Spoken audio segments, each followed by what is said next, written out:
হর হর মহাদেব, জয় মা কালী। রাশি এবং লগ্নাধিপতি বৃহস্পতি অষ্টম ভাবে তুঙ্গস্থ, পঞ্চম ভাবে স্বক্ষেত্রস্থ মঙ্গলের অবস্থান, সপ্তমে বুধ ও শুক্রের লক্ষ্মীনারায়ণ যোগ। কেমন যাবে আমি জুন মাসটি ধনু রাশি ও ধনু লগ্নের জাতক জাতিকাদের, সেই সম্পর্কে আজকে আমরা এই ভিডিওটিতে আলোচনা করব। আলোচনাটি খুবই গুরুত্বপূর্ণ হবে, তাই আশা করব আপনারা পুরো ভিডিওটি দেখবেন, স্কিপ করবেন না। চলুন তাহলে আর দেরি না করে আলোচনায় প্রবেশ করা যাক। প্রথমেই আমরা দেখে নিই আগামী জুন মাসটিতে আপনাদের কর্মক্ষেত্র এবং ব্যবসা কেমন হতে চলেছে। আপনাদের রাশি ও লগ্নের ক্ষেত্রে দশম ভাবের অধিপতি হলেন বুধ। বুধ আগামী জুন মাসের 22 তারিখ পর্যন্ত আপনাদের সপ্তম ভাবে অবস্থান করবেন এবং তার সপ্তম দৃষ্টি আপনাদের রাশি ও লগ্নের ওপর থাকবে। অর্থাৎ কর্মভাগ্য আপনাদের কিন্তু যথেষ্ট শুভ। তার সাথে ভাগ্যভাবের অধিপতি রবি 15ই জুন পর্যন্ত আপনাদের ষষ্ঠভাবে অবস্থান করবেন। জ্যোতিষশাস্ত্র অনুসারে ষষ্ঠভাবে রবি যথেষ্ট শুভ ফল প্রদান করে থাকেন। অর্থাৎ কর্মে আপনারা যথেষ্ট প্রতিষ্ঠা পাবেন, প্রশংসিত হবেন এবং উন্নতিও করতে পারবেন, এমনই ইঙ্গিত দিচ্ছে আগামী জুন মাসে। তার সাথে শনি মহারাজের সপ্তম দৃষ্টিও আপনাদের দশম ভাবকে প্রভাবিত করবে।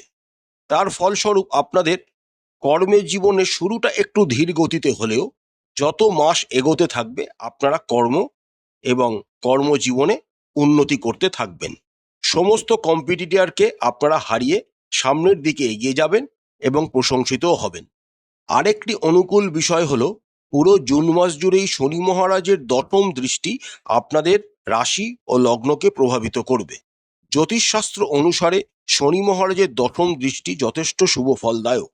সুতরাং আপনারা কর্ম করতে পিছুপা হবেন না, কর্মে আপনাদের উন্নতি করতে কেউ আটকাতেও পারবে না। অর্থাৎ কর্মজীবনের দিক থেকে আগামী জুন মাসটি আপনাদের জন্য কিন্তু যথেষ্ট শুভই হতে চলেছে। এবার দেখে নেওয়া যাক ব্যবসা যারা করছেন তাদের জুন মাসটি কেমন অতিবাহিত হবে। আপনাদের রাশি ও লগ্নের সাপেক্ষে দশম ভাবের অধিপতিও যেমন বুধ, তেমনি সপ্তম ভাব অর্থাৎ ব্যবসার কারকগ্রহ হল বুধ। তিনি 22শে জুন পর্যন্ত আপনাদের সপ্তম ভাবে অবস্থান করবেন, যেটি একটি অত্যন্ত শুভ দিক, যা একটি ভদ্র পঞ্চমহাপুরুষ রাজযোগের অন্তর্গত। অর্থাৎ আপনাদের কিন্তু ব্যবসা যথেষ্ট উন্নতি করতে পারবেন। নিজেদের বুদ্ধি এবং জ্ঞানের দ্বারা আপনারা ব্যবসাকে এগিয়ে নিয়ে যেতে পারবেন এবং প্রচুর লাভও করতে পারবেন। যারা শুধু নিজের দেশে ব্যবসা করেন তারাই শুধু উন্নতি করবেন না, যেহেতু আপনাদের রাশি ও লগ্নের সাপেক্ষে মঙ্গল জুন পর্যন্ত আপনাদের পঞ্চম ভাবে অবস্থান করবেন এবং তার অষ্টম দৃষ্টি আপনাদের দ্বাদশ ভাবকে প্রভাবিত করবে। যারা বৈদেশিক মুদ্রা লেনদেনের সম্পর্কিত কোনো ব্যবসার সাথে যুক্ত রয়েছেন বা ইম্পোর্ট এক্সপোর্ট ব্যবসার সাথে যুক্ত রয়েছেন, তাদেরও কিন্তু উন্নতি হতে দেখা যাচ্ছে আগামী জুন মাসটিতে। আপনাদের রাশি ও লগ্নের সাপেক্ষে দ্বিতীয় ভাবের অধিপতি হলেন শনিদেব এবং একাদশ ভাবের অধিপতি হলেন শুক্রদেব। জুন মাসের পুরোটাই আপনাদের দ্বিতীয় পতি শনি চতুর্থ ভাবে অবস্থান করবেন এবং 2 জুন থেকে যখন দেবগুরু বৃহস্পতি আপনাদের অষ্টম ভাবে গোচর করে যাবেন, তার নবম দৃষ্টিও আপনাদের দ্বিতীয় ভাবের অধিপতি শনির ওপর থাকবে। অর্থাৎ রিয়েল এস্টেট ব্যবসা থেকে আপনারা কিন্তু প্রচুর ইনকাম করতে পারবেন। জমি জমা সংক্রান্ত কোনো রকম পরিকল্পনা যদি আপনাদের থেকে থাকে, সেখান থেকেও আপনারা লাভ পাবেন। বড় ধরনের কোনো জমিও আপনারা এই সময় অধিগ্রহণ বা কিনতে পারেন, সেই যোগ কিন্তু প্রবলভাবে দেখা যাচ্ছে। শুধু তাই নয়, যেহেতু দ্বিতীয় ভাবের অধিপতির ওপর রাশি ও লগ্নাধিপতি বৃহস্পতির নবম দৃষ্টি থাকবে, তাই আপনারা কিন্তু আপনাদের অর্জিত অর্থকে সঞ্চয় করতেও সমর্থ হবেন। একাদশ ভাবের অধিপতি শুক্র 8ই জুন পর্যন্ত আপনাদের রাশির সপ্তমে অবস্থান করবেন এবং বুধের সাথে যুক্ত হয়ে লক্ষ্মী নারায়ণ যোগ তৈরি করবেন। ফলস্বরূপ আপনাদের আয় কিন্তু প্রচুর হওয়ার সম্ভাবনা দেখা যাচ্ছে। কিন্তু এই জুন থেকে যখন শুক্র আপনাদের অষ্টম ভাবে গোচর করে যাবেন, তখন আপনারা অ্যানসেস্ট্রাল প্রপার্টি থেকে লাভ পেতে পারেন বা কোনো রকম ইন্স্যুরেন্স রিলেটেড কর্মকাণ্ড থেকে আপনাদের অর্থনৈতিক লাভ হওয়ার সম্ভাবনা কিন্তু দেখা যাচ্ছে। সবচেয়ে অনুকূল বিষয় হলো পঞ্চম ভাবে মঙ্গলের অবস্থান। পঞ্চম ভাবে মঙ্গল অবস্থান করে তার সপ্তম দৃষ্টি আপনাদের একাদশ ভাবকে প্রভাবিত করবে, অর্থাৎ আপনাদের আয় কিন্তু পুরো জুন মাস জুড়েই বৃদ্ধি পেতে থাকবে। 20 জুন পর্যন্ত আপনাদের আয় নিয়ে তেমন কোনো চিন্তার কারণ নেই। এরপর মঙ্গল আপনাদের ষষ্ঠ ভাবে গোচর করে যাবেন এবং শুক্র অলরেডি আপনাদের অষ্টম ভাবে গোচর করে যাবেন 9 জুন। তাই 20 জুনের পর থেকে আপনাদের কিন্তু একটু সামলে এগোতে হবে, কারণ তখন থেকে কিন্তু কিছু ব্যয় আপনাদের জীবনে চলে আসতে পারে।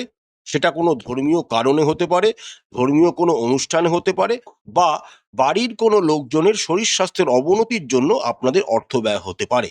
সেটা 20 জুনের পর থেকে। তাই জুন মাসের শুরুতেই একটা ফিনান্সিয়াল প্ল্যানিং করে নিলে আপনাদের ভালো হবে। যে সমস্ত ধনু রাশি ও ধনু লগ্নের জাতক শেয়ার মার্কেট, মিউচুয়াল ফান্ড ইত্যাদিতে ইনভেস্ট করতে চাইছেন, তারা চেষ্টা করবেন 20 জুনের মধ্যে সেটাকে ইনভেস্ট করার। কারণ 20 জুন পর্যন্ত মঙ্গল আপনাদের পঞ্চম ভাবে সক্ষেত্রস্থ অবস্থায় মেষ রাশিতে অবস্থান করবেন, যেটি একটি অত্যন্ত শুভ দিক। তবে ইনভেস্টমেন্ট করার আগে কোনো ভালো অর্থনৈতিক উপদেষ্টার মতামত নিয়ে এগোনোই উচিত হবে। এবার আসা যাক সবচেয়ে ইম্পর্টেন্ট বিষয়, স্বাস্থ্য আগামী জুন মাসে আপনাদের কেমন থাকবে সেটা আমরা এবার দেখে নিই। আপনাদের রাশি ও লগ্নের সাপেক্ষে বৃহস্পতি 2 জুন থেকে আপনাদের অষ্টম ভাবে এক্সল্টেড পজিশনে কর্কট রাশিতে গোচর করতে শুরু করবেন।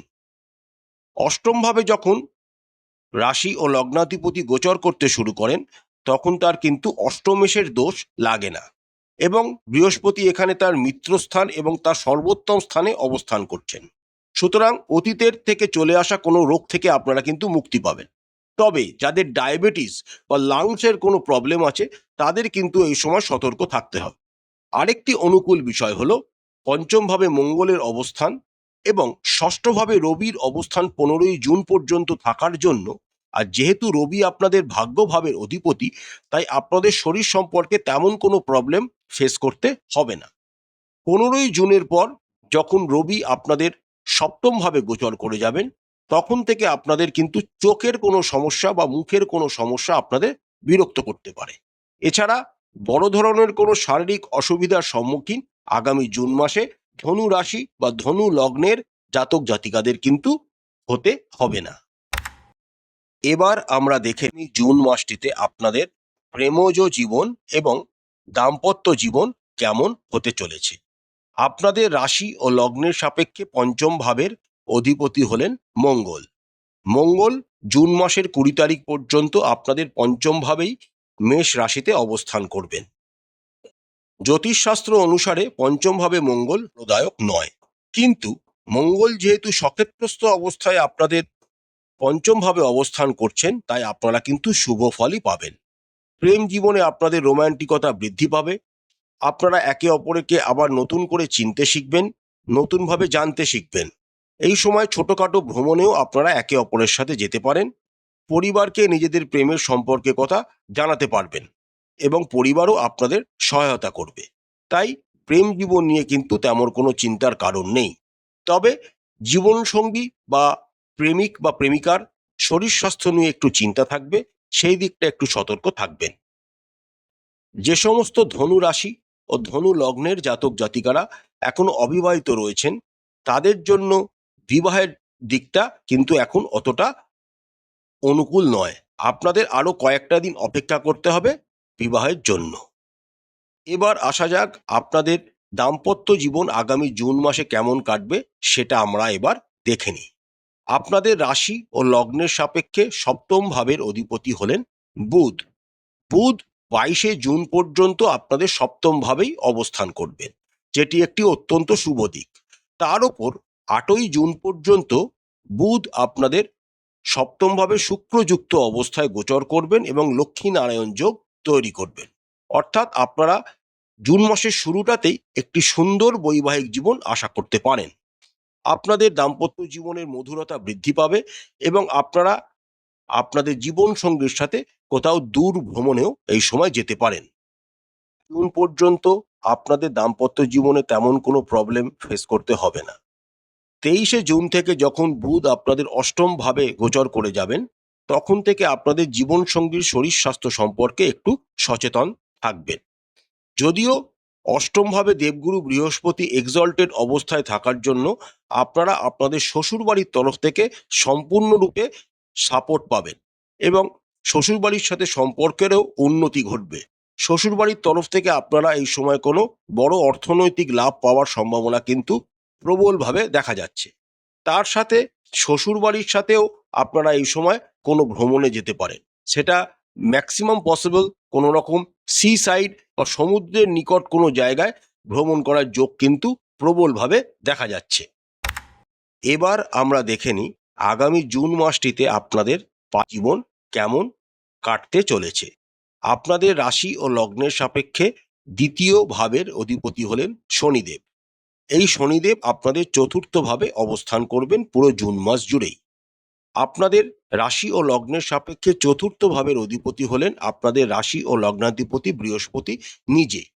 তিনি অষ্টম ভাবে 2 জুন থেকে কর্কট রাশিতে এক্সল্টেড অবস্থায় গোচর করবেন এবং তার সপ্তম দৃষ্টি দ্বারা আপনাদের দ্বিতীয় ভাবকে এবং তার নবম দৃষ্টি দ্বারা আপনাদের চতুর্থ ভাবকে তিনি প্রভাবিত করবেন, যেটি একটি অত্যন্ত শুভ দিক। অর্থাৎ যেহেতু চতুর্থ ভাবের অধিপতি বৃহস্পতি অষ্টম ভাবে গোচর করবেন পুরো জুন মাসটাতেই, তাই আপনারা কোনো অ্যানসেস্ট্রাল প্রপার্টি থেকে লাভবান হতে পারেন বা পারিবারিক কোনো সম্পত্তি যা অনেক দিন ধরে আটকে আছে সেটা আপনাদের হাতে এবার চলে আসতে পারে, তার ইঙ্গিত কিন্তু দেখা যাচ্ছে। চতুর্থ ভাব এবং দ্বিতীয় ভাব এই দুইটি ভাবের ওপরই দেবগুরু বৃহস্পতির দৃষ্টি থাকার জন্য আপনাদের পারিবারিক জীবন যথেষ্ট সুখের হতে চলেছে। শুধু তাই নয়, দ্বিতীয় ভাবের অধিপতি শনির ওপরও দেবগুরু বৃহস্পতির নবম দৃষ্টি থাকবে। অর্থাৎ পারিবারিক জীবন আপনাদের কিন্তু যথেষ্ট শুভ জুন মাসে, তা বলাই যেতে পারে। তার সাথে পারিবারিক কোনো আনন্দ অনুষ্ঠানও এই সময় সংঘটিত হতে পারে বা পরিবারের কোনো লোকজনের আনাগোনা হট করে বেড়ে যেতে পারে, তার সম্ভাবনা প্রবলভাবে দেখা যাচ্ছে। পরিবারে নতুন সদস্যের আগমন বা নতুন কোনো অতিথি আপনাদের পরিবারে সংযোজন হওয়ার সম্ভাবনাও কিন্তু প্রবলভাবে দেখা যাচ্ছে। অষ্টমে এক্সল্টেড বৃহস্পতি থাকার জন্য পরিবারে কোনো ধর্মীয় অনুষ্ঠানও সংঘটিত হওয়ার সম্ভাবনা প্রবল। আপনাদের মায়ের যদি কোনো শরীর স্বাস্থ্যের অবনতি হয়ে থাকে অতীতে, সেখান থেকে তারা মুক্তি পাবেন, মায়ের শরীর স্বাস্থ্যের উন্নতি ঘটবে। পিতার শরীর স্বাস্থ্য নিয়ে একটু চিন্তা থাকবে, কিন্তু জুন মাস এগোতে এগোতে তাদেরও শরীর স্বাস্থ্যের উন্নতি ঘটতে কিন্তু দেখা যাচ্ছে। যাদের দাদা দিদি বোন ইত্যাদিরা রয়েছেন তাদের সাথেও সম্পর্কের উন্নতি ঘটবে, তারা আপনাদের সমস্ত বিষয় হেল্প করবে। আপনাদের বন্ধু বান্ধবদের কারুর শরীর স্বাস্থ্য ঘটতে পারে জুন মাসের দ্বিতীয়ার্ধে, সেদিকটা আপনি খেয়াল রাখবেন, তাদের পাশে দাঁড়াবেন, তাদের সাহায্য করবেন। এছাড়া তারাও আপনাকে তাদের সাধ্যমতো সাহায্য করার চেষ্টা করবে এবং আপনাদের পাশে দাঁড়াবে। প্রতিকার প্রতিকার স্বরূপ ধনু লগ্নের জাতক জাতিকারা রাশি ও লগ্নাধিপতি দেবগুরু বৃহস্পতির বীজ মন্ত্র প্রতিদিন 108 বার করে জপ করবেন। চেষ্টা করবেন এই বীজ মন্ত্র জপ করার সময় হলুদ রঙের কোনো বস্ত্র পরিধান করতে। প্রতিদিন একটি নির্দিষ্ট সময় হনুমান চালিসা অবশ্যই পাঠ করবেন এবং প্রত্যেক মঙ্গলবার হনুমান মন্দিরে গিয়ে পূজা দেবেন। শ্রী শ্রী বিশ্বনাম প্রতিদিন পাঠ করবেন এবং প্রতিদিন স্নান সেরে সূর্য দেবতাকে জল নিবেদন করবেন এবং আদিত্য হৃদয় স্তোত্রম অবশ্যই পাঠ করবেন এবং প্রতিদিন স্নান সারার পর সাদা চন্দন বা কেশরের তিলক লাগাবেন। এতে আপনাদের অনেক উন্নতি ঘটবে। তার সাথে আপনারা প্রতিদিন হনুমান মন্দিরে বা বাড়ির কোনো হনুমানজির ছবিতে মেটে সিঁদুর বা কমলা রঙের সিঁদুর অবশ্যই দান করবেন। আশা করছি আজকের ভিডিওটি আপনাদের ভালো লেগেছে। জুন মাসটি আপনাদের সবাইকার ভালো কাটুক এই আশাই করি। মা কালী আপনাদের সমস্ত মনস্কামনা পূর্ণ করুক, আপনাদের সমস্ত ইচ্ছা যেন পূরণ হয় এই প্রার্থনাই করি মা কালীর কাছে। আমাদের চ্যানেলের কন্টেন্ট যদি আপনাদের ভালো লাগে তাহলে অবশ্যই চ্যানেলটিকে লাইক করবেন, শেয়ার করবেন, সাবস্ক্রাইব করে আমাদের চ্যানেলটির পাশে থাকবেন। হর হর মহাদেব, জয় মা কালী, নমস্কার।